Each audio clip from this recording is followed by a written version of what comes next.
Welcome back to TechieTape. In this video, we'll explore together how to set up iVentoy in Windows. So without further ado, let's get right into it. Download and extract iVentoy. Download the latest iVentoy Windows package. Extract the zip file. Important: ensure there are no Unicode characters or spaces anywhere in the full folder path. The directory layout structure inside the extracted folder is as follows.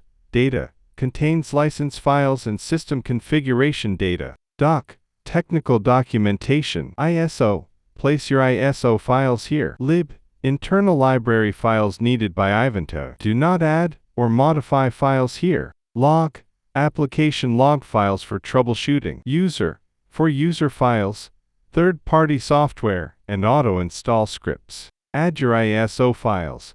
Copy your bootable ISO files directly into the ISO directory. You can create subdirectories within this folder to organize your images. Important: there must be no Unicode characters or spaces in the directory names or ISO file names. Using symbolic links, alternative to copying. If your ISO files are stored on another drive, you don't need to copy them. You can use Windows command prompt as administrator to create symbolic links. mklink. Link a single ISO file.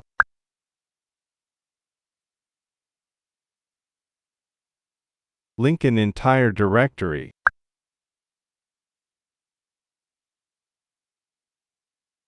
Link the entire ISO folder.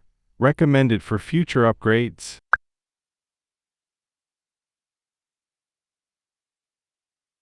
Replace paths as needed.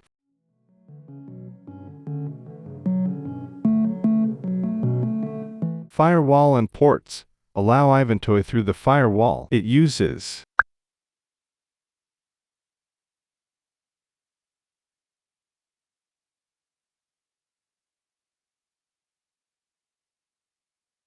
Note: port 68 is outgoing, others are incoming. In the Windows Firewall pop-up, just click Allow after running iVentoy for the first time. Run iVentoy. Launch the iVentoy.exe application from your folder. Open the iVentoy Web GUI.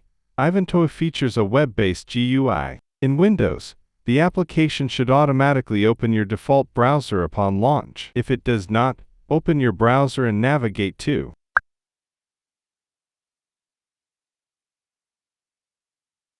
access it from another computer on the same network, use the host computer's IP address.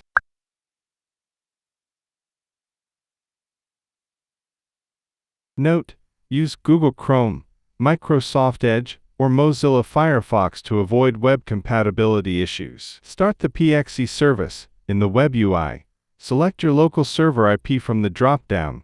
Configure your IP pool range if needed. And DHCP server mode. iVentoy generally recommends prioritizing ProxyNet for most third-party DHCP setups, and click the green Start button to initialize the PXE service. Running iVentoy as a Windows service, iVentoy supports two distinct modes. Normal mode runs manually via the exe file, and service mode runs in the background and starts automatically on system boot. You must run iVentoy in normal mode at least once to save your network configurations. Run iVentoy.exe in normal mode. Set iVentoy configuration as needed, and click the green Start button. Click the Quit button in the iVentoy GUI to close it safely. This saves your network interface configuration into the data folder. Installing the service. Locate install service.bat inside the iVentoy folder. Right-click install service.bat and select Run as administrator. This registers iVentoy as a background Windows system service configured to launch on boot using your saved settings. Managing the service via command prompt. To check on or manage the service, open command prompt as administrator and use the following commands. Query service config.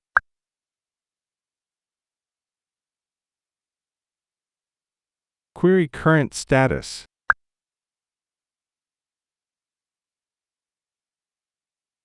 Start service.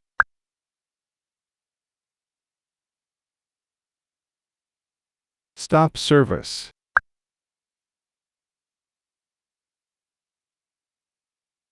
How to upgrade iVentoy. Important: Never upgrade by extracting a new version directly over your existing folder structure, as this can corrupt configuration files. Follow these step-by-step instructions to upgrade cleanly. Stop the current instance. If running in normal mode, close the exe file. If running in service mode, use the command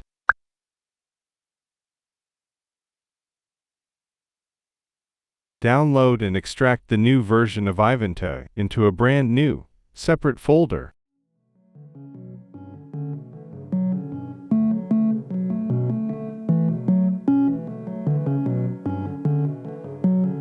Copy the data, config.dat file from your old folder, and paste it into the data directory of the new folder. This migrates your settings. Move or recreate your ISO files, or symbolic links, and your custom unattended installation files, user, scripts, from the old folder structure to the new one. If you use service mode, right-click the install service.bat file in the new folder, and select Run as administrator. This automatically updates the service path to point to the new executable version.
And that's it for today. If you found this video helpful, please give it a thumbs up, consider subscribing, and don't forget to activate the notification bell so you won't miss out on any new uploads. Thank you for watching. I'll see you in the next one. Take care.